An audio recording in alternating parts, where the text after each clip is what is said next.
Mari kita tunduk kepala sekali lagi sebelum kita merenungkan firman Tuhan. Bapa di surga, berkatilah kami, kiranya Tuhan boleh menolong kami mengerti akan isi hati Tuhan. Dan kami tahu bagaimana harusnya kami hidup di tengah-tengah dunia ini. Kasihanilah kami ya Tuhan.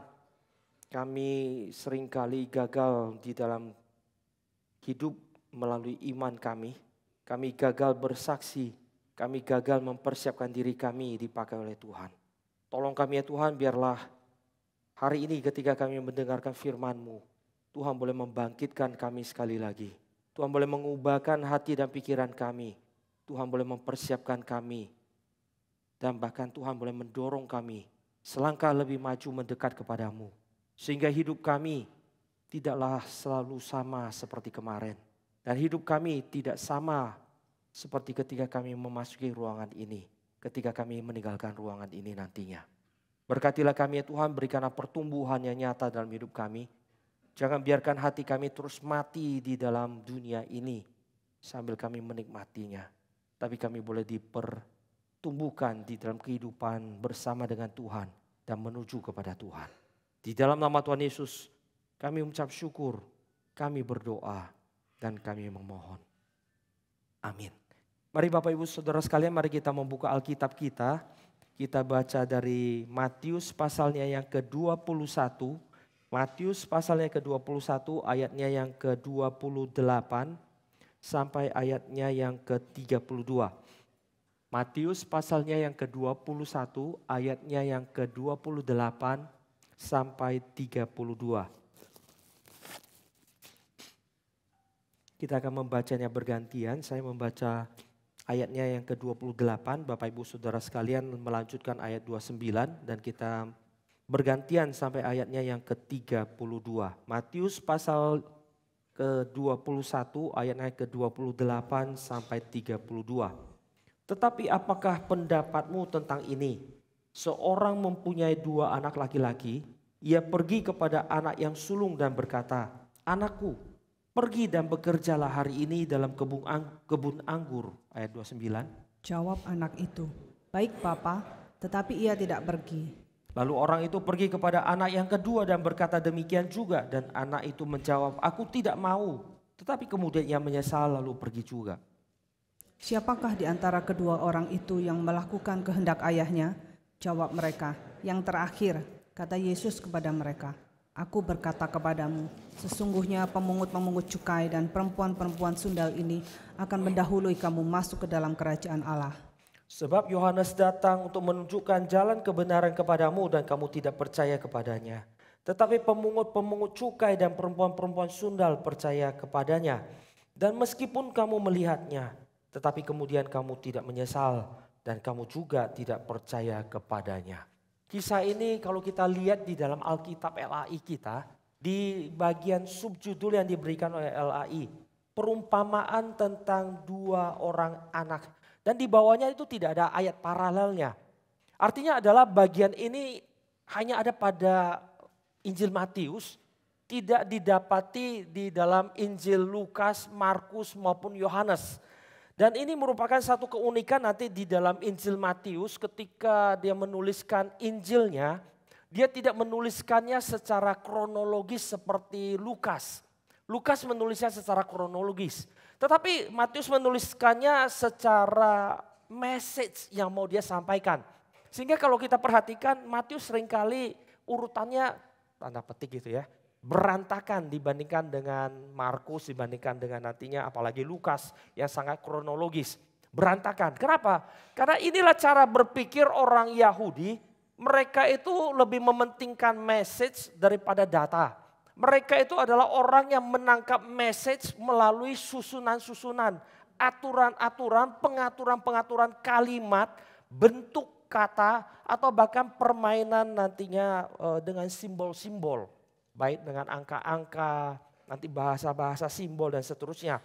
Sehingga bagian ini menjadi satu bagian yang begitu unik di dalam menyampaikan message-nya. Nah kalau kita melihat konteksnya, ini adalah konteks di mana pasal 21 kalau kita lihat dalam konteks dekatnya. Ini merupakan satu konteks di mana ketika dimulai dengan konteks Yesus masuk ke Yerusalem. Dia dielu-elukan.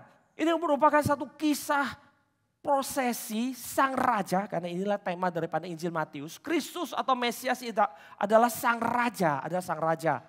Matius pasal 1 dikatakan dia adalah anak Daud, anak Abraham. Dimulai dengan anak Daud karena dia ada keturunan raja.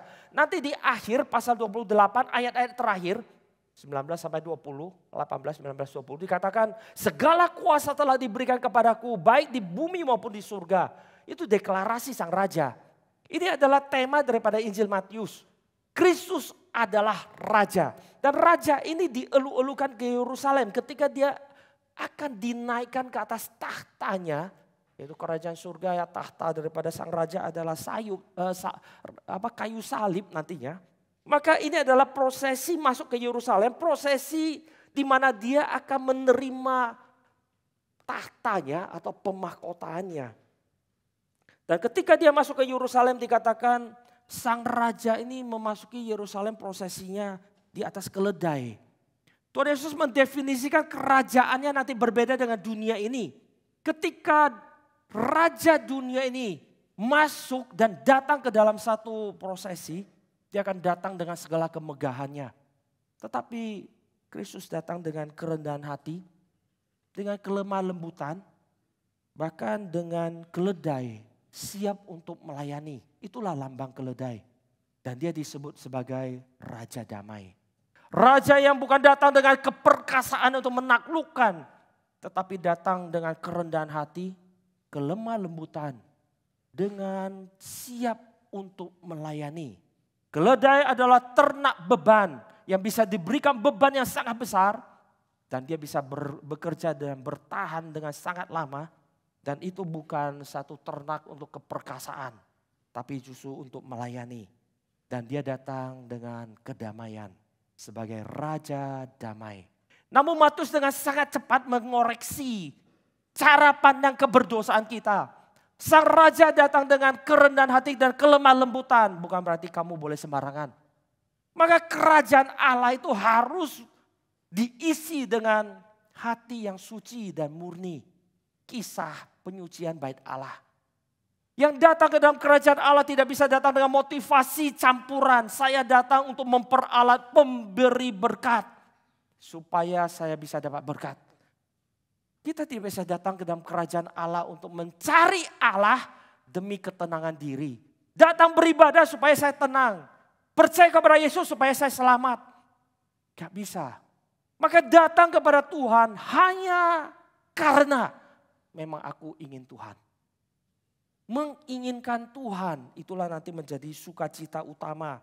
Dan yang paling penting di dalam kerajaan Allah.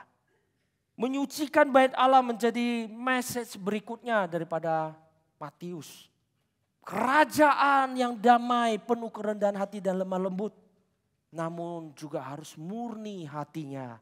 Dan yang kemudian disambung dengan siap senantiasa. Kerajaan Allah dan dipenuhi dengan orang yang siap senantiasa. Kisah pohon ara. Yang dimana Tuhan ketika lapar dan ingin memetik buah dari pohon ara. Yang para penafsir menafsirkan itu bukan musimnya. Bukan musimnya. Tetapi ketika Tuhan tidak mendapatkan buah, Tuhan mengutukinya. Sebagai satu gambaran nantinya kerajaan Allah harus siap sedia. Baik musimnya atau tidak musimnya. Siap sedia setiap saat.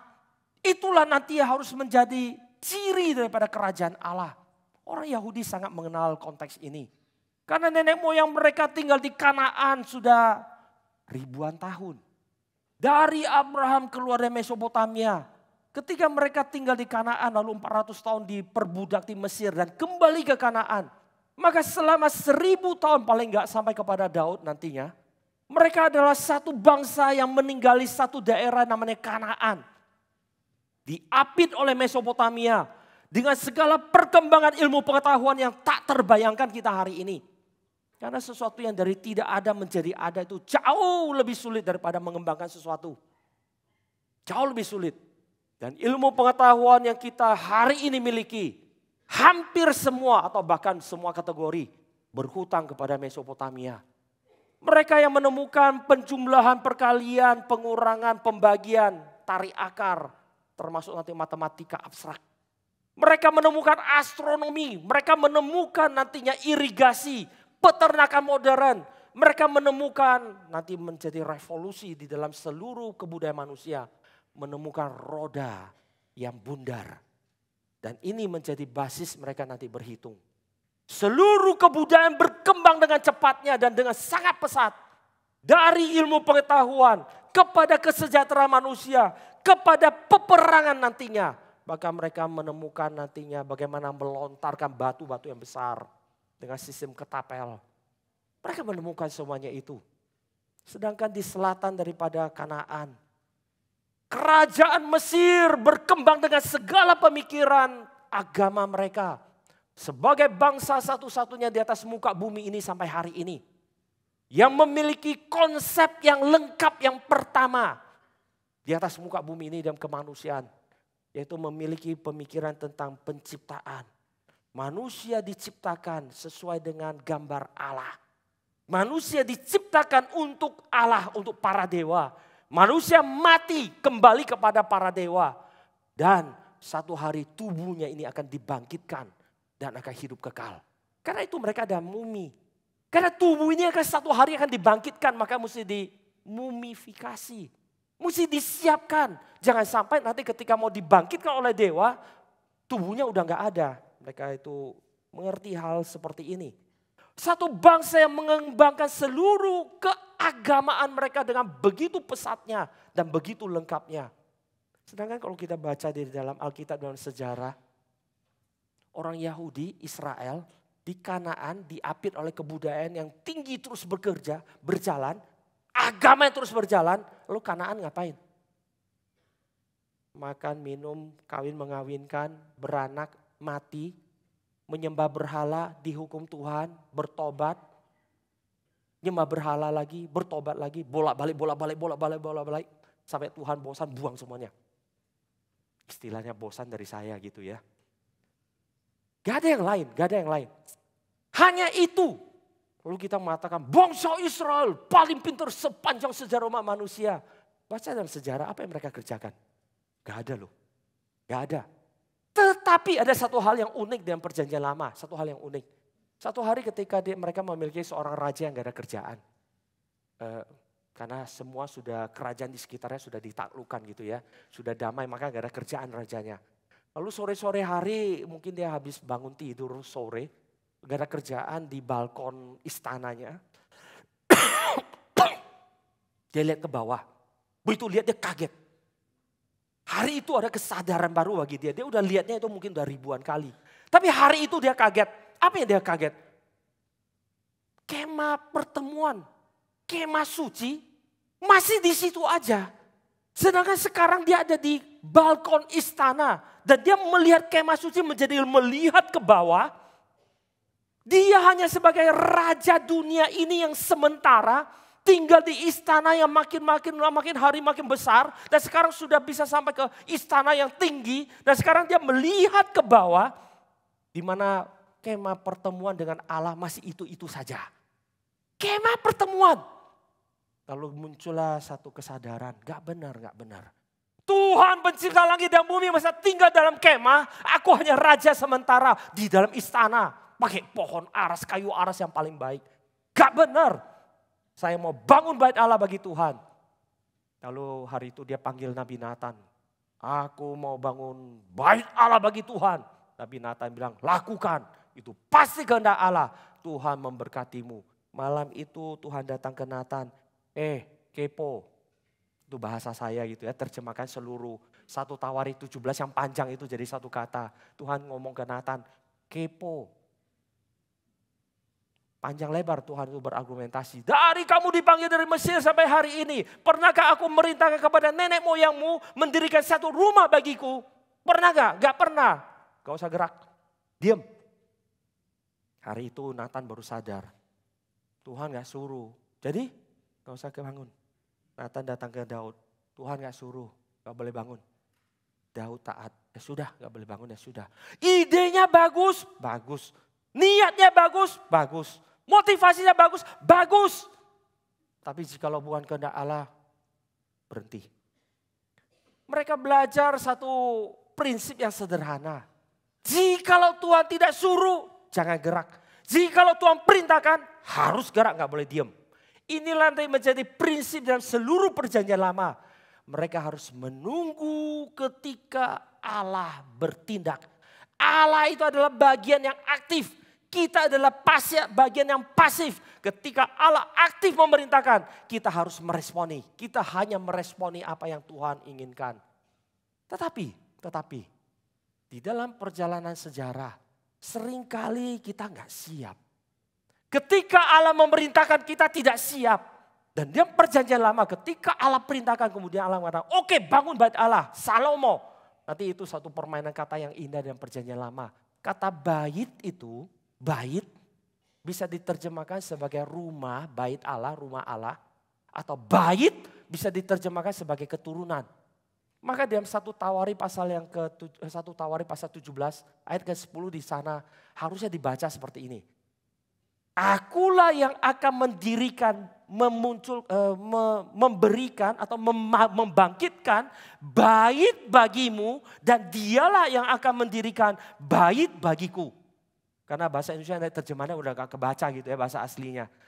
Akulah yang akan membangkitkan keturunan bagimu dan dialah akan mendirikan rumah bagiku atau bait bagiku. Bahasa aslinya adalah akulah yang akan membangkitkan bait bagimu dan dialah yang akan mendirikan bait bagiku.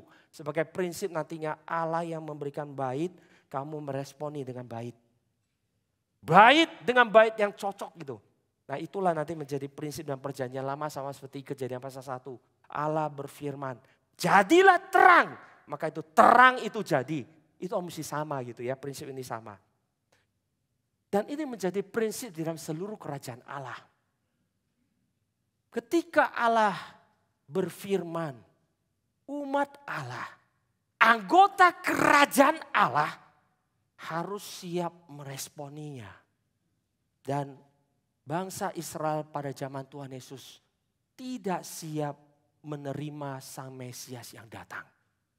Mereka menyelidiki 2000 tahun dari para nabi. Nubuatan demi nubuatan, mereka tahu harus lahir di mana. Tandanya apa, seperti apa. Tanda-tanda semua mereka hafal. Tetapi ketika Mesias datang mereka tidak siap meresponinya. Sama seperti kita hari ini. Kita hari ini sebagai umat Allah tinggal ditaruh di abad ke-21. Kita nggak siap mendidik anak kita. Anak kita udah zamannya AI. Kita masih zamannya AI. Tulisannya sih sama, bacanya agak beda. Mereka AI, kita AI gitu.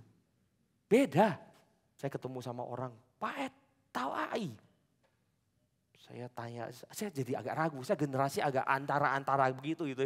AI siapa? Maksudnya AI atau AI? Agak ragu saya. AI yang mana gitu saya tanya dulu. Si AI ini, oh AI. Kita beda generasi.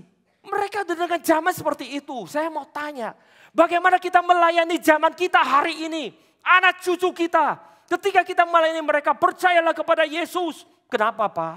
Karena Alkitab mengatakannya, dia buka HP-nya, cari di itu apa, ChatGPT, Gemini, apa saja. Keluar, Pak, Alkitab itu banyak salahnya. Tahu enggak? Terus dia kasih tahu, ini mestinya kayak begini Pak, ini enggak mungkin, ini salah. Terus kita, hah? Papa tahu, Kejadian pasal 1, kitab Kejadian ditulis oleh Musa. Tahun penulisan kira-kira 1300 sampai 1500 sebelum Masehi. Dan ditemukan the tablet of death, 7 tablet kematian itu menceritakan tentang Enuma Elis yang dari tahun paling muda, paling cepat itu di tahun 1700 sebelum Masehi. Artinya lebih tua antara 200 sampai 500 tahun. Dari kitab Kejadian paling sedikit sudah ada kisah yang mirip Enuma Elis. Mirip dengan Kejadian pasal 1. Jadi Musa itu nyontek Pak, Mak, nyontek. Itu bukan firman Tuhan, itu penyaduran, sadur. Tahu gak Bapak Mama, bahkan Kejadian pasal 9 kisah tentang Nuh, itu sudah ada Epic of Gilgamesh. Dan itu persis 95%.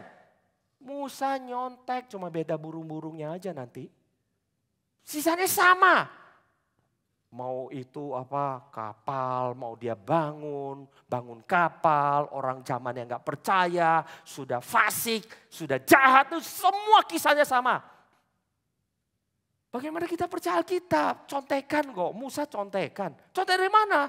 Ya namanya juga dia pangeran, banyak belajar. Belajar kemana-mana ya dia contek, bikin cerita baru dari pikiran dia.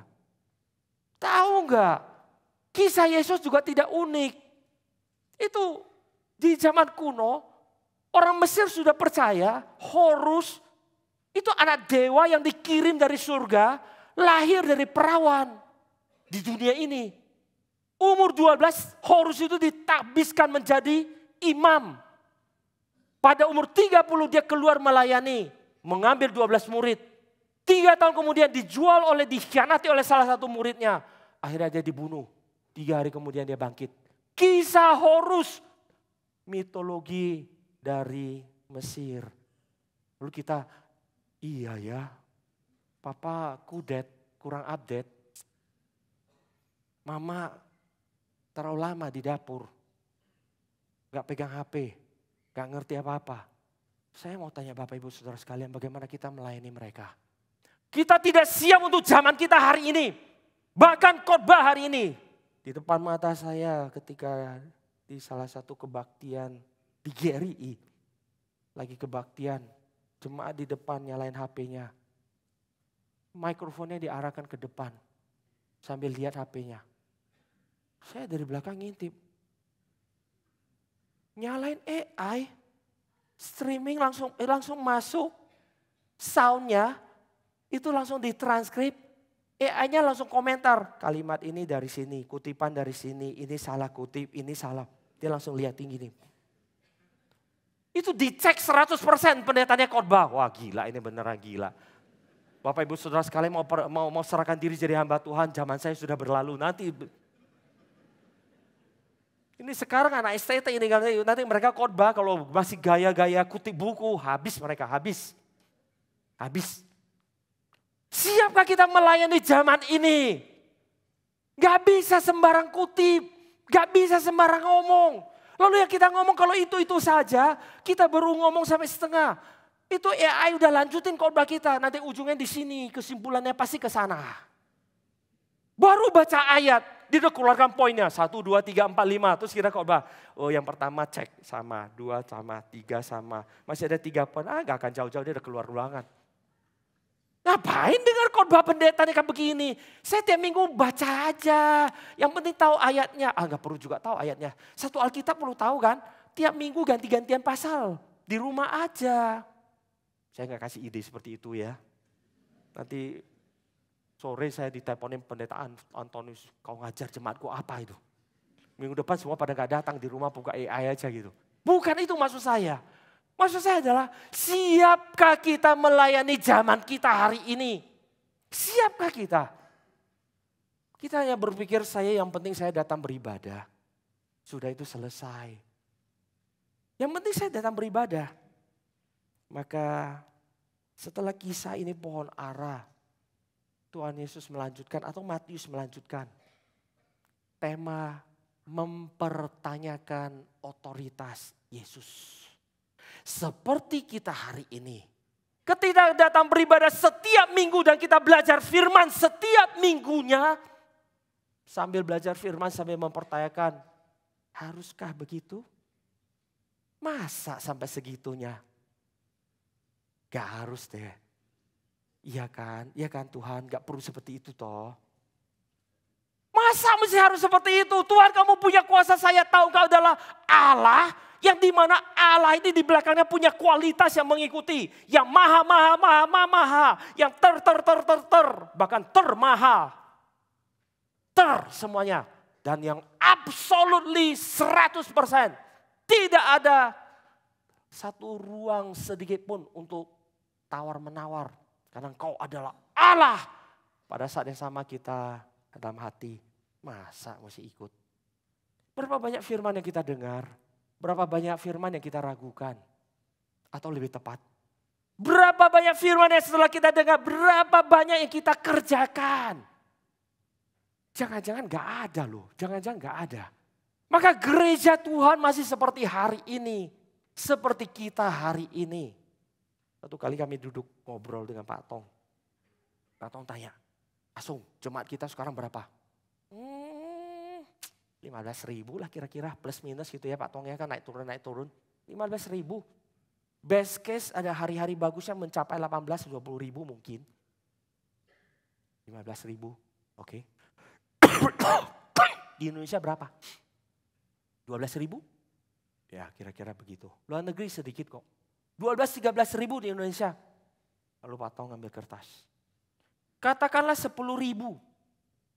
jemaat yang masih usia aktif ada di Indonesia. Jemaat kita GRI. Oke, 10.000.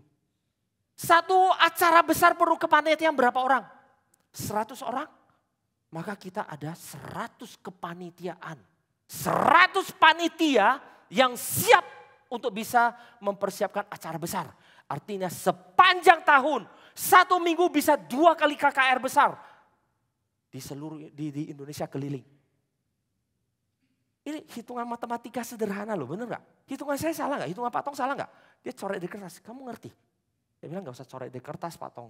Saya ngerti kok. Tapi hari ini jangankan 1 minggu 2 acara besar. Jangankan 2.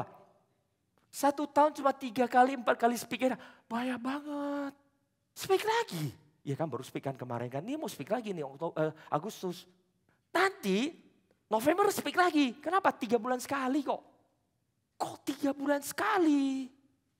Iya karena ini urusan gereja makanya 3 bulan sekali. Soalnya kalau sekolah umum kita kirim anak kita pergi ke universitas yang kuliahnya 3 bulan sekali kita nggak bakalan.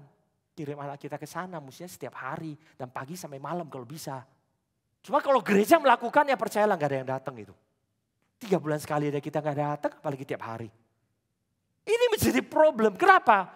Karena kita mempertanyakan otoritas Allah. Seberapa dalam aku harus masuk sampai kepada firman Tuhan, pengertian firman Tuhan, dan taat kepada Tuhan. Kita mempertanyakan Tuhan itu adalah yang tetapi tidak pada faktanya di dalam kehidupan kita tidak. Atau bahkan iya tapi sebaliknya. Terbesar tapi juga yang terbengkalai. Terbesar yang paling utama tetapi yang juga paling banyak kita hina dalam hidup kita. Maka tidak heran. Iman kita tidak pernah berubah. Keberanian kita tidak pernah berubah. Hidup kita tidak pernah berubah. Dan bahkan gereja Tuhan tidak pernah berubah. Kita hanya menipu diri kita dengan saya menghitung dengan angka. Angka apa? Saya sudah berapa tahun di gereja. Gereja kita ada berapa banyak orang. Angka-angka yang tidak akan menjustifikasi 1 titik pun untuk kita masuk surga. Gak ada. Karena yang menjustifikasi kita masuk surga adalah perjalanan hidup kita yang terus berubah. Yang faktanya hari ini tidak ada perubahan. Keberanian kita untuk melayani Tuhan itu tetap 0. Kerelaan kita itu belajar firman tetap 0. Jawaban kita yang paling sederhana adalah puyeng. Belajar firman Tuhan memusingkan kepala. Padahal ini bukan iklan gitu ya. Ya iklan juga boleh lah. Hari Sabtu itu bicara tentang buffing. Saya kan seminar tentang buffing. Kalau kita hari ini kenal Kuyper. Wah itu orang tokoh neo-Calvinisme. Yang berhasil bahkan menjadi Perdana Menteri, mendirikan Free University, mendirikan sekolah, ada percetakan koran. Bahkan ada partai politik, wow luar biasa. Bapak Ibu Saudara sekalian, Kuyper itu tidak berdiri sendiri. Yang mempengaruhi dia di dalam pemikiran teologinya sampai Kuyper itu ada Kuyper, itu adalah Herman Bavinck. Bavinck itu disebut sebagai the theological hand of Abraham Kuyper. Kuyper kalau bahasa bahasa Belandanya. Theological hand. Dia itu adalah pendorong, pembentuk yang mempengaruhi Kuyper di dalam pemikiran teologinya. Sehingga Kuyper seperti itu. Tapi kita tidak mengenal Bavinck. Kenapa? Ya karena Bapak tua ini satunya agak bodoh, bisanya cuma bahasa Belanda gitu. Bukunya semua tulisannya bahasa Belanda. Bahasa Belanda. Lalu dia tidak muncul di permukaan di tempat umum seperti Abraham Kuyper. Perdana Menteri, wow keren. Bukunya cepat diterjemahkan. Dia enggak. Sampai tahun 2000-an baru diterjemahkan dalam bahasa Inggris. Orang baru kenal dia. Oh ada tuh namanya si jenggot itu satu Herman Bavinck. Kalau enggak ada yang tahu gitu. Bersyukur gitu ya. Tulisan dia yang lengkap di akhir hidupnya, Reform Dogmatics, berhasil dengan susah payah diterjemahkan oleh Momentum. Dan ini jilid 4 sudah selesai, sehingga seluruh volume sudah selesai. Puji Tuhan. Karena ini akan mempengaruhi seluruh pemikiran kita, termasuk kehidupan bergereja kita. Bapak Ibu Saudara sekalian, kalau melihat Pak Tong, itu bukan seorang Calvinis. Pak Tong bukan Calvinis. Pak Tong itu gaya berpikir dan hidupnya itu neo-Calvinis. Apa bedanya? Nanti datang ini cuma iklan kok. Kalau mau tahu isinya nanti datang, kalau enggak ya usah, enggak apa-apa gitu. Ya biasalah kita gitu ya. Cuma perlu tahu, oh beda, ya sudah. Apa bedanya? Ya nanti urusan sendiri. Kita kalau mau tahu GRI itu seperti apa, kita mesti mengerti Herman Bavinck pemikirannya. Karena pemikiran Herman Bavinck dia mengatakan nanti teologi itu harus menjadi core di dalam hidup seorang manusia yang mampu speaks to, mampu berbicara kepada every aspect of your life. Setiap aspek dari kehidupanmu. Maka Bapak Ibu Saudara sekalian kalau pergi ke RMCI, di depan Kapel Agape di lobinya, lampunya itu Pak Tong bikin bulat. Tengah ada lampunya yang bulat tengah, lalu pinggirnya kasih neon. Jadi bentuk kayak roda ada jari-jarinya. Untuk menggambarkan filosofi daripada gerakan ini. Teologi menjadi core yang berbicara kepada seluruh aspek yang ada. Pemikiran ini dimulai dari Herman Bavinck. Jadi Bapak Ibu Saudara sekalian gak heran gitu ya Pak Tong dapat Kuyper Prize. Kenapa? Kuyper itu Bavincker kok. Bavincker. Pak Tong itu Kuyperian, maksudnya di dalam konteks seperti ini. Jadi ya seperti pemikiran seperti Bavinck ya sesuai lah dengan jalurnya Kuyper gitu. Maka dapat Kuyper Prize. Pak Tong bisa ke arah mana saja kan. Yang menjadi celaka adalah kita yang mempertanyakan otoritas. Mempertanyakan otoritas firman. Mempertanyakan otoritas gereja, mempertanyakan otoritas sejarah, mempertanyakan otoritas realitas yang kita hidup bergereja hari ini. Kita mempertanyakan seluruhnya.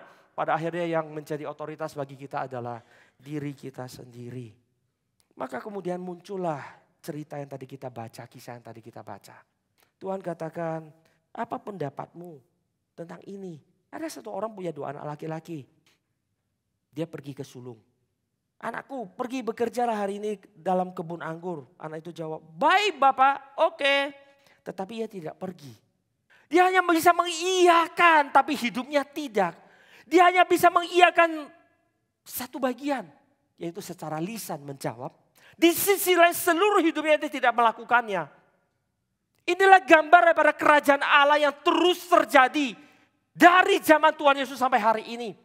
Kita hanya bisa mengiyakan. Mengiyakan apa? Ya Tuhan, kau adalah Tuhan. Ya Tuhan, ini adalah gerejamu yang akan mendidik aku. Ya Tuhan, ini adalah gereja terbaik. Maka aku datang ke sini beribadah. Ya Tuhan, aku datang ke sini. Kenapa? Karena khotbahnya, firmannya bagus. Tetapi hanya sampai di sana, iya. Hidup kita pulang gak ada geraknya. Dan kita tahu seluruh konsep seperti ini sebetulnya dalam hidup gak valid. Iya kan? Anak kita kok kita suruh ambilkan papa gelas dong di bawah. Iya Pak. Setelah 30 menit masih iya Pak gitu. Dia terus duduk di sana masih main game. Terus kita ngomong apa? Anakku pinter loh tadi jawab iya. Dia gak melawan. Gitu. Baik anakku. Nanti kalau Imlek papa kasih amplop 3 kali lipat dari saudaramu. Kenapa? Saudaramu diam-diam aja, dia gak jawab iya, dia cuma ambil gelas. Saya mau tanya yang gila anaknya apa bapaknya? Tapi inilah yang terjadi pada kita hari ini. Tuhan aku cuma menjawab iya, tidak melakukan. Tapi Tuhan mesti memberkati kita lebih daripada orang lain. Bukankah ini yang terus kita pikirkan? Saya udah datang gereja, saya udah dengar firman loh. Saya udah beribadah, mengiyakan, aminin semua, amin, amin, amin, amin. Dan dengan perkataan amin itu, amin juga selesai semuanya. Iya, amin, selesai sampai di situ saja. Pulang dari gereja, hamba Tuhan yang mewakili Tuhan. Termasuk nanti seluruh firman dan otoritasnya tinggal di gereja. Selamat hari Minggu Pak Anton, Pak Pendeta Anton. Terus apa jawab kalimat berikutnya? Sampai jumpa minggu depan. Hamba Tuhan mewakili Tuhan sekaligus Tuhan, sampai jumpa minggu depan. Keluar dari ruangan ini, keluar dari gereja ini, Tuhan udah gak ada dalam hidup kita. Aminnya itu tertinggal semuanya hanya sebagai amin. Inilah yang terjadi dalam kerajaan Allah. Inilah terjadi kenapa kerajaan Allah tidak bisa berkembang. Inilah alasan kenapa gereja hanya bisa menambah jumlah fisik. Kekuatannya tidak ada. Di Kebonjuru ada berapa orang? Jemaat ada berapa? 800, 900, 1000? Sekitar gitu toh. Dibagi menjadi 5 kelompok aja, gak usah 10 lah ya. 5 kelompok. 1 minggu bisa 1 acara besar loh. Ini KKR ini masih mesti tanya, ada yang mau daftar? Mestinya kalau 1000 orang itu pengumumannya bukan itu. Seperti khotbah saya yang lalu saya masih ingat loh. Mestinya pengumuman adalah Bapak Ibu Saudara sekalian belajar mengasihi saudaramu. Gantian pelayanan.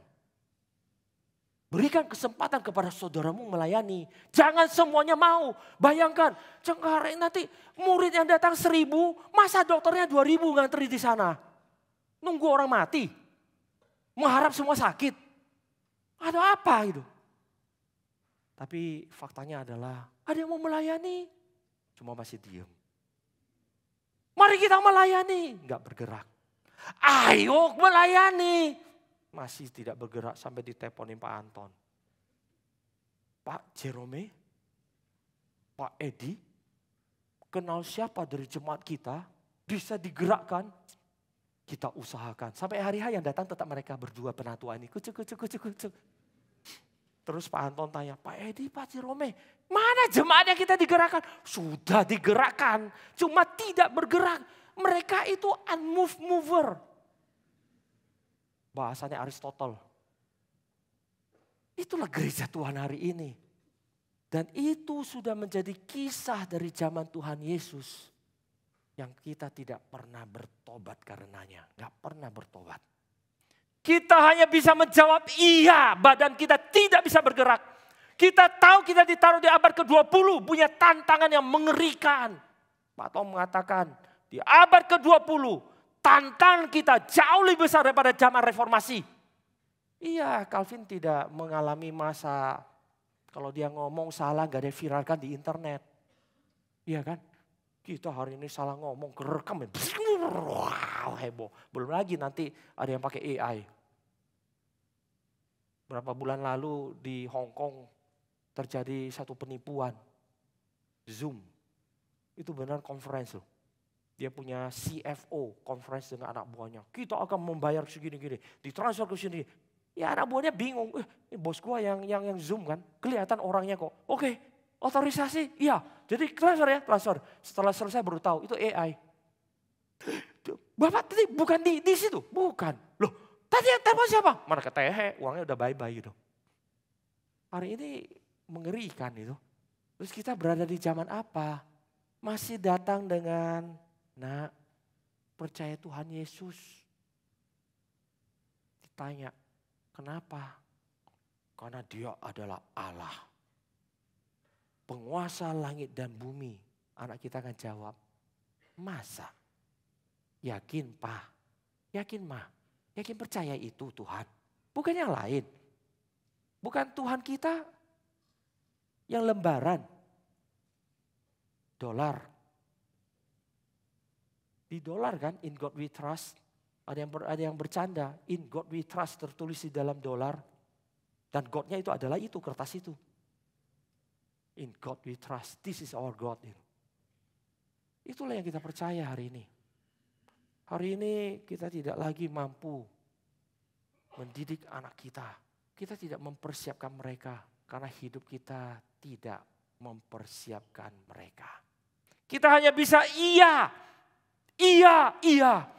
Tetapi di zaman yang terintegrasi seluruhnya, terintegrasi, maka anak cucu kita tanpa disadari, otak mereka diajarkan seluruhnya terintegrasi. Dia bisa tahu bagaimana di dalam WC berkoneksi dengan mereka di Amerika. Yang zaman kita mungkin zaman dulu nggak bisa.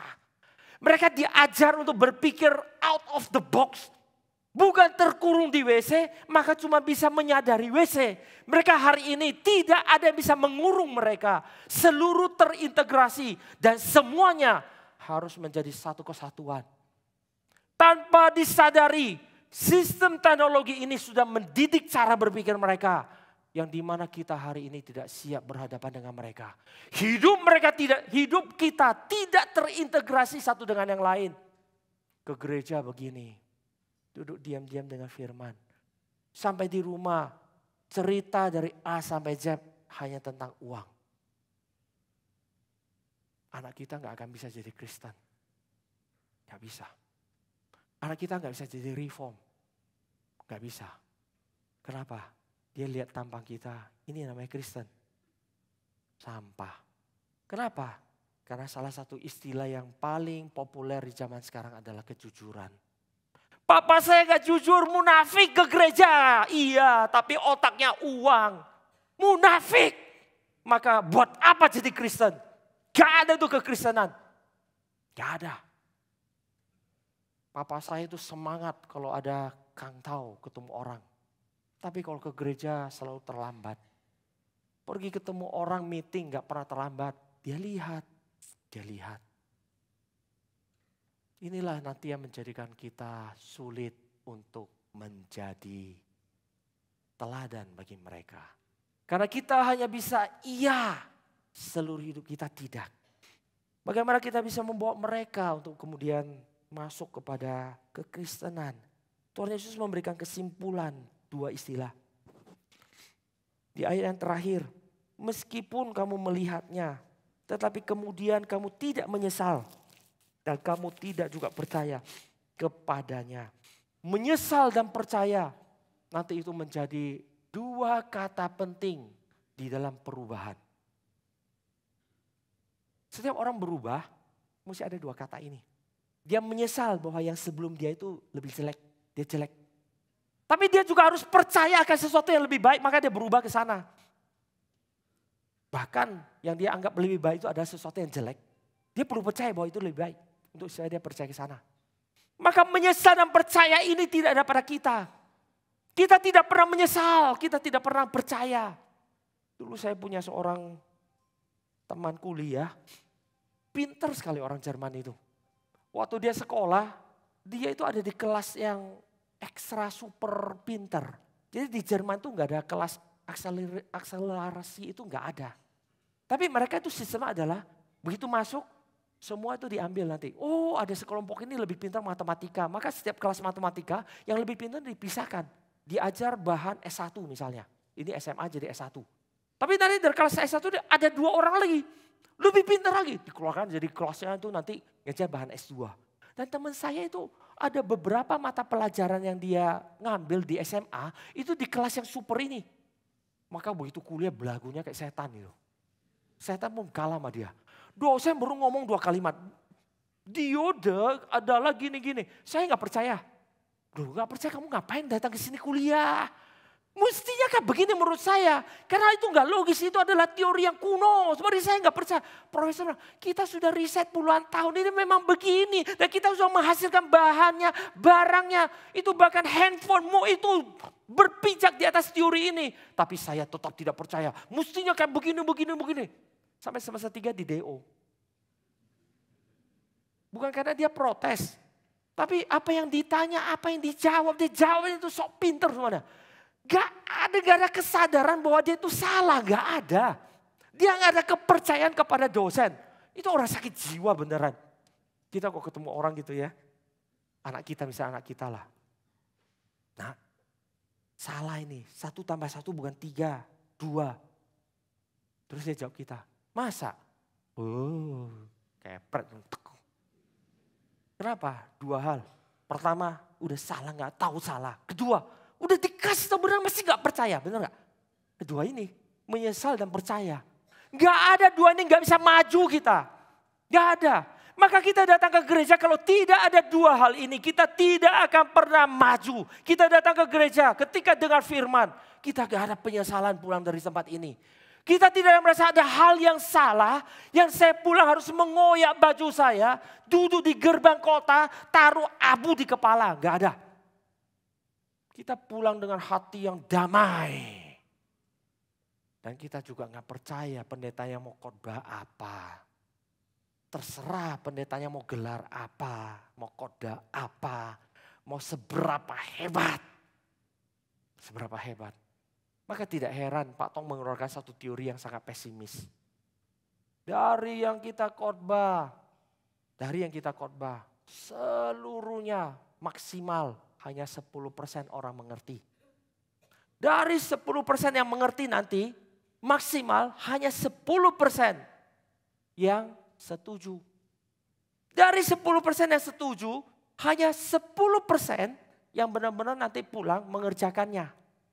Dan dari 10% mengerjakannya itu, maksimal hanya 10% yang setelah mengerjakannya memperjuangkannya mati-matian sampai mati. Bayangkan. Kalau sampai yang melakukan aja itu udah 1 per mil. Sampai memperjuangkannya itu 10.000. RMCI kebaktian 2 itu cuma 1.800 orang. 1/1000 aja sisa 2 orang. Satu Pak Tong, satu lagi siapa? Ya semua orang 2.000 orang pasti berhidup. Saya yang kedua. Mikirnya semua kayak begitu. Tapi semua cuma mikir. Yang benar-benar kerjakan berapa? 0. Kenapa? Nanti yang berperjuangan cuma Pak Tong gitu. Yang lain gak ada. Ini faktanya, benar-benar faktanya. Waktu saya pertama kali dengar Pak Tong begitu pesimis. Masa sih sampai yang melakukan itu 1 per mil? 10%, 1 per mil loh, 1/1000. 1 per mil. Pak Tong dulu jawab, kamu masih muda. Nanti kalau kamu sudah pelayanan puluhan tahun kamu ngerti apa yang saya katakan.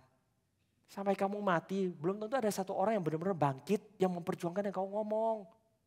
Pikir-pikir benar juga loh. Benar juga. Sampai kita mati, belum ada orang benar-benar itu mengerti dan bahkan setuju sama kita bahkan. Pak Tong aja 10%. Kami, jangan-jangan cuma 1%, belum apa sisa 1% gitu. Yang mengertinya 1%. Yang setuju 1% dari 1%. Udahlah gak usah hitung lagi itu. Sampai melakukan. Itu perlu KKR di Gelora Bung Karno. Nanti ada 1 orang yang benar-benar mengerti dan melakukannya. Kalau gak ada. Bapak Ibu Saudara sekalian, inilah bahasa daripada Tuhan Yesus yang begitu pesimis. Orang ini cuma punya 2 anak loh. Satu itu yang sulung yang utama, yang sebetulnya dia memiliki porsi 2 kali lipat dari saudara-saudaranya yang lain. Dan kalau dia punya 2 anak, dia double dari adiknya. Dia itu menduduki 2/3 dari seluruh yang ada. Itu hanya jawab, ya. Hanya jawab. Bapak Ibu Saudara sekalian, bukankah kita hari ini yang dikritik oleh Tuhan Yesus sepanjang sejarah. Dan inilah kita sepanjang hidup kita. Hanya bisa menjawab, iya. Kita bahkan tidak mampu membangkitkan, menghadirkan penyesalan dalam hidup kita.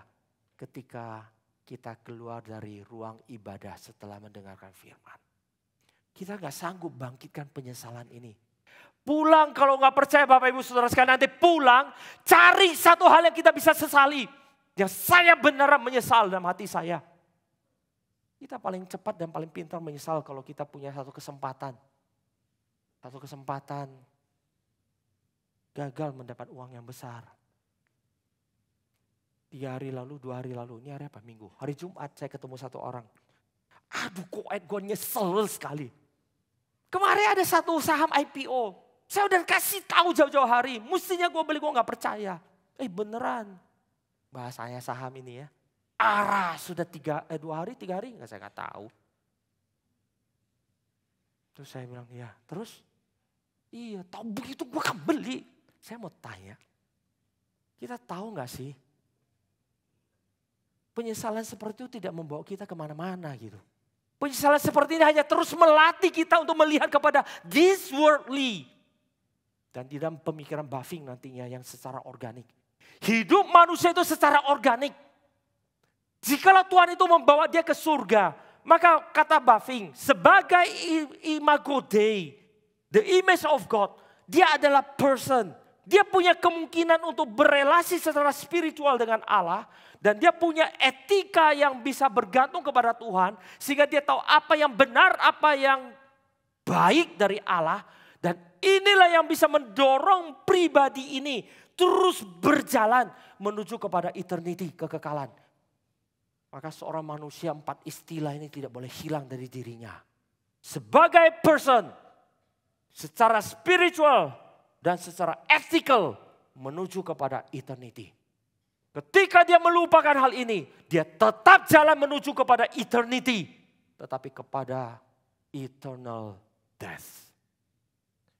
Maka menurut Bavinck, ketika seluruh sejarah umat manusia ini bergerak secara organik. Maka mari kita merenung. Kehidupan kita setiap hari itu kita sedang digeser di dalam sejarah ini. Bergerak dalam sejarah ini menuju kepada eternal yang mana? Jangan-jangan ini adalah persekutuan kaum neraka? Karena kita akan sangat sulit mengatakan kita hari ini sedang bergeser menuju kepada the eternal life. Benar ya? Kita harus jujur. Seluruh hidup kita tidak menggerakkan kita kepada hidup yang kekal. Karena kita tidak mempunyai fokus kepada yang benar itu. Kekekalan itu enggak ada. Fokus kita hanya kepada yang sementara ini. Yang terus kita cari alasan untuk mengatakan tidak apa-apa, tidak apa-apa. Seperti nabi palsu di perjanjian lama. Damai, damai, enggak apa-apa, damai. Damai. Sampai nanti murka Allah datang. Maka mari hari ini sekali lagi kita renungkan. Mari kita minta kepada Tuhan. Berikanlah aku hati yang mampu menyesal. Mampu bertobat. Dan mampu percaya kepada Tuhan. Karena hanya 2 hal ini membuat saya punya kemungkinan maju. Baik secara umum di dalam dunia ini. Di dalam pembelajaran kita. Maupun nantinya di dalam kehidupan iman kita. Kalau kita tidak mampu menyesal, tahu yang salah dalam hidup kita. Dan percaya kepada yang benar, lalu bergerak kepada yang benar. Maka tidak ada perubahan. Tidak ada perubahan dalam hidup kita. Saya dulu ketika di Jerman pernah kerja di restoran. Kokinya dari Hong Kong. Dia kalau masak itu saya bingung. Ambil sayur, dia ambil itu garam, gula, merica. Itu bukan diambil begini. Mereka masak pakai centongan tahu ya. Kayak centongan gitu ngambilnya itu. Dia ambil garam gula cuma pakai pantatnya itu nempelin. Itu garam gula di mangkok-mangkok. Nempel. Nempel berapa banyak itu kira-kira dia udah langsung tahu. Dan dia tahu neken berapa banyak, bisa nempel berapa banyak. Itu udah cukup pas. Kita liatin. Gila itu orang. Jadi bukan ambil loh. Nempelin pantatnya. Garam, gula, merica. Ini kan bulat. Tok. Masukin. Jadi pas, selalu pas. Satu kali sore-sore gak ada orang. Saya bilang sama dia, Atai sok. Saya bisa bahasa Canton gitu ya. Atai sok. Dia namanya Atai. Om Atai. Atai sok. Ngajarin gua masak dong. Dia lihat dari atas sampai bawah. Lu makan sendiri ya. Belajar dari nasi goreng. Lu makan sendiri ya. Oke. Ambil nasi goreng. Ini tekannya kira-kira begini. Oke, saya belajar. Terus lempar. Setengah di lantai. Kalau mereka di situ saya bingung loh. Itu barang itu bisa tahu loh, wilayah kekuasaan cuma di situ. Dia kalau masak itu nggak ada berantakan di dapurnya, nggak ada, bersih. Cuma muncratan minyak gitu. Terus di sana. Terus saya udah selesai, diambil 1 sendok makan. Nah tuh kan gue udah bilang, dari tadi gue udah kasih tahu lu, garamnya kurang lu gak percaya. Gue lihat lu tekannya gue udah tahu. Dia gak lihat garamnya berapa banyak lu. Gue lihat lu tekannya gue udah tahu. Terus saya makan. Enggak lah, oke saja. Saya langsung ditabukin. Pok. Asin gak asinnya gak tahu masih mau jadi koki. Ini loh. Gimana kita jadi bener. Salah aja kita gak bisa sense.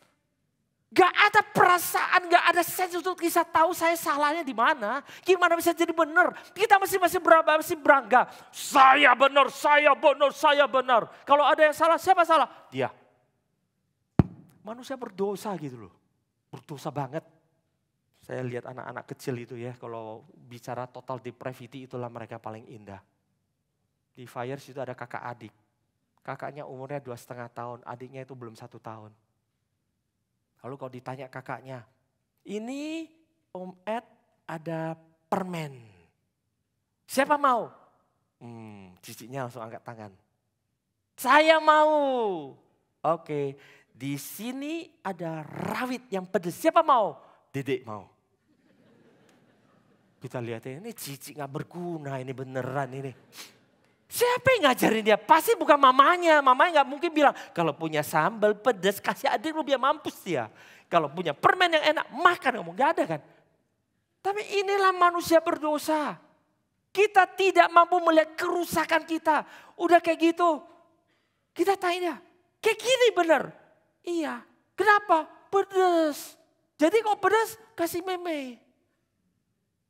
Logik yang sangat benar buat dia, memproteksi dirinya, merusak adiknya gak apa-apa. Yang penting dia memproteksi dirinya. Dan dia tidak pernah tahu itu salah. Kita bilang gak boleh permen kasih dedek. Kalau ada yang pedas, Cici makan sendiri. Enggak mau. Iya, gak mau. Ngotot gak mau. Kok bisa ngotot? Udah gak ada yang ngajarin dia salah, gak mau bertobat. Saya setiap kali lihat dia, ya gambaran kita semua. Iya kan, kalau permen kita makan sendiri kan, kalau pedes kasih orang lain dong. Masa ada yang rugi kita ambil, yang untung kasih orang lain. Ini untung. Ayo, silakan ambil. Ini ada proyek rugi, saya kerjakan. Biarlah gua mati gak apa-apa. Gak ada seperti ini. Tapi inilah yang terjadi pada kita dan kita bahkan hari ini sampai hari ini tidak mampu menyadarinya. Kalaupun menyadarinya, kalaupun tahu yang benar, kita tidak percaya saya harus jalan ke sana. Ini yang menjadikan kita tidak bertobat. Aku tidak percaya itu harus ku kerjakan. Aku percaya itu baik tapi aku tidak percaya aku harus ke sana. Itulah menjadi problem kita. Maka mari kita berdoa bagi gereja kita. Gereja kita masih berada di dalam konteks anak pertama ini. Iya Bapak. Lalu dilanjutkan dengan kalimat. Tetapi ia tidak pergi. Kata tetapi ini enggak enak banget itu. Maksudnya kalimat itu iya dan ia tidak pergi selesai. Tapi pakai kata tetapi. Tetapi. Kamu pinter sih cuman. Nah itu cumannya udah gak usah denger. Gak enak gitu pasti. Gak enak gitu. Tapi inilah faktanya. Kita adalah anggota kerajaan surga yang tidak tahu bertobat, tidak mau percaya, tapi masih berharap nanti masuk surga. Maka Tuhan katakan, sesungguhnya pemungut cukai dan perempuan sundal akan mendahului kamu masuk ke dalam kerajaan Allah. Ada yang menafsirkan nantinya, mendahului itu artinya mereka akan masuk dan kemudian nanti dalam konteks Matius pasalnya yang ke-25, 24-25 bicara tentang gadis yang bijaksana dan bodoh itu. Bicara siapa yang duluan masuk ada yang tertinggal. Maka kata mendahului itu berbicara mendahului kamu masuk dan kamu tertinggal. Bukan pembacaan kita hari ini. Oh mereka masuk duluan kita belakangan gak apa-apa. Gak apa-apa. Duduk di belakang gak apa-apa kok. Yang penting masuk surga. Iya gak? Bahasa ini tidak berbicara tentang mereka masuk dulu kita masuk belakangan. Bahasa ini berbicara mereka masuk dulu dan kita tertinggal. Kiranya Tuhan boleh menyadarkan kita hari ini. Pulang minta kepada Tuhan. Berikanlah aku hati yang tahu menyesal. Dan tahu percaya kepada Tuhan. Karena aku sadar hari ini. Bertahun-tahun, berpuluh-puluh tahun aku di gereja. Tidak ada kemajuan di dalam hidupku. Secara pengertian koleksiku sudah mencapai perpustakaan. Secara hidupku masih tetap nol. Aku tahu aku akan menjadi yang tertinggal. Karena itu Tuhan, berikanlah aku hati yang secara total bukan hanya percaya mengatakan iya, tapi juga percaya dalam hidupku juga iya kepada Tuhan. Sehingga kita boleh menjadi umat Allah yang sesungguhnya. Kiranya Tuhan boleh memberkati kita. Dan setiap minggu kita datang tidak pernah menjadi selalu sama. Tapi kita boleh datang dengan satu kondisi. Dan waktu kita pulang dari tempat ini, ada kemajuan dalam hidup kita. Ada perubahan dalam hidup kita. Ada hidup yang makin dekat dan makin mencintai, makin menginginkan Tuhan di dalam kehidupan kita. Dan itu bukan hanya di dalam pikiran, bukan hanya di dalam mulut yang mengiyakan, tapi dari hati dan dari perbuatan yang muncul keluar. Kiranya Tuhan memberkati kita semua. Mari kita berdoa. Bapa di surga, berkatilah kami. Kasihanilah kami. Kiranya Tuhan boleh menolong kami agar kami boleh menjadi orang Kristen yang sesungguhnya. Berikanlah kami hati yang mau berubah. Dan berikanlah kami satu tekad yang memberanikan kami melakukan keinginan kami di dalam perubahan ini. Sehingga hidup kami benar-benar berubah di hadapan Tuhan. Tolong kami ya Tuhan. Jangan biarkan kami tertipu oleh iblis yang terus membuat kami merasa nyaman dengan cukup mengiyakan di dalam mulut kami dan pikiran kami. Sedangkan hidup kami tidak pernah bergerak. Tolong kami ya Tuhan. Jangan biarkan kami dibodoh-bodohin senantiasa dalam hidup ini. Tapi kami boleh dibangkitkan, disadarkan bagi kemuliaan Tuhan. Terima kasih Tuhan untuk firman-Mu hari ini. Di dalam nama Tuhan Yesus kami mengucap syukur dan kami berdoa. Amin. Saya mempersiapkan satu pick quotes yang saya ambil dari Revo 500. Jadi waktu Revo 500 kemudian Pak Tom mengeluarkan satu definisi tentang reform. Yang mengajak kita untuk berpikir secara lengkap gitu ya, secara lengkap. Kalimat itu mengatakan reform is a global invitation. Satu undangan global, for the whole church, bagi seluruh gereja Tuhan, to return to the whole Bible, untuk kembali kepada seluruh Alkitab, with a whole heart. Dengan sepenuh hati. Ini menggambarkan nanti pemikiran Pak Tong yang sangat Bavinker atau Baving gitu ya. Yang sangat organik gitu. Bagaimana seorang manusia harusnya berpikir dengan seluruh hidupnya kembali kepada firman Tuhan sebagai poros. Dengan sepenuh hati. Lalu seluruh hidupnya nanti didasarkan kepada firman Tuhan. Ini nanti menjadi panggilan yang mulia. Yang menjadi undangan yang mulia di dalam gerakan reform Injili. Sehingga tidak ada satu bagian dari hidup kita pun yang terdisintegrasi daripada teologi, daripada firman Tuhan.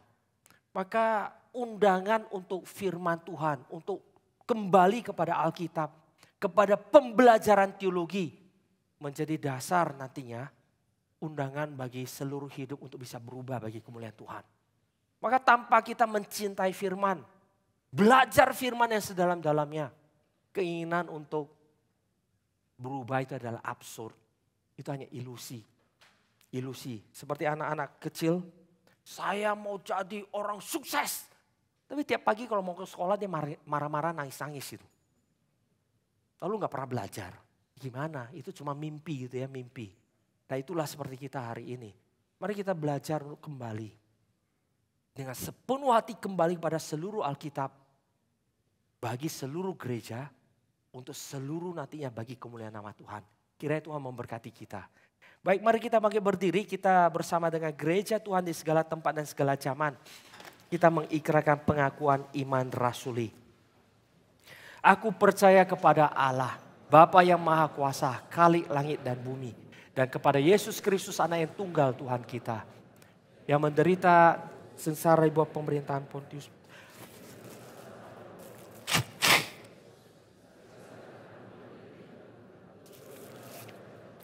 pada hari ketiga bangkit pula dari antara orang mati. Naik ke surga, duduk di sebelah kanan Allah, Bapa yang Maha Kuasa. Dan dari sana ia akan datang untuk menghakimi orang hidup yang mati. Aku percaya kepada Roh Kudus, gereja yang kudus dan persekutuan orang kudus, pengampunan dosa, kebangkitan tubuh, dan hidup yang kekal. Amin. Silakan duduk Bapak Ibu Saudara sekalian.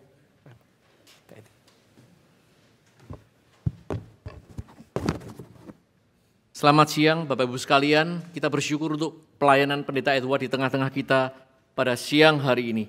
Ada beberapa warta tambahan yang ingin kami sampaikan siang ini. Yang pertama, doa berlutut mendoakan untuk acara KKR regional, KKR Gedung, dan juga retreat pemuda remaja akan diadakan setiap hari Selasa melalui Zoom pada pukul 7.30 malam yang akan dipimpin oleh Pendeta Anton. Mari kita bersama-sama bergabung melalui Zoom dan kita bersama-sama mendoakan untuk ketiga acara ini.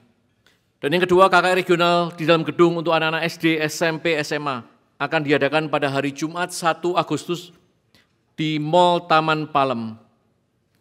Di dalam acara ini masih banyak diperlukan penata layar seperti yang tertera di layar. Saat ini anak-anak kita yang sekolah di SD, SMP, SMA sudah sangat jarang mendengar berita Injil yang sejati yang mengingatkan mereka bahwa mereka manusia berdosa dan bahwa Kristus sudah mati menebus dosa-dosa mereka. Kita rindu melalui acara ini, anak-anak yang datang boleh mengalami pertobatan, boleh mengalami keselamatan melalui berita Injil yang akan disampaikan. Dan sebagai salah satu respon kita kepada firman yang baru saja kita dengar, mari kita bergerak, mari kita bersama-sama melayani di dalam acara ini. Dan kita rindu melihat Tuhan bekerja, Tuhan beranugerah kepada anak-anak yang datang pada tanggal 1 Agustus nanti. Mari jangan menunda, mari kita datang setelah kebaktian nanti di lantai 1. Kita boleh bersama-sama mendaftar, melayani bersama-sama di dalam acara ini. Dan yang terakhir, PA yang kapal akan kembali diadakan pada hari Sabtu 26 Juli pada pukul 4.30 sore. Masih akan melanjutkan pembahasan tema besar Directing Our Children's Heart dengan subtema Purity and Safety in a Hypersexualized World yang akan dipimpin oleh Vikaris Carlos. Kami mengundang jemaat pasangan muda boleh bersama-sama belajar firman Tuhan dan bersekutu di dalam acara PA yang kapal ini. Demikianlah warta yang perlu ditambahkan.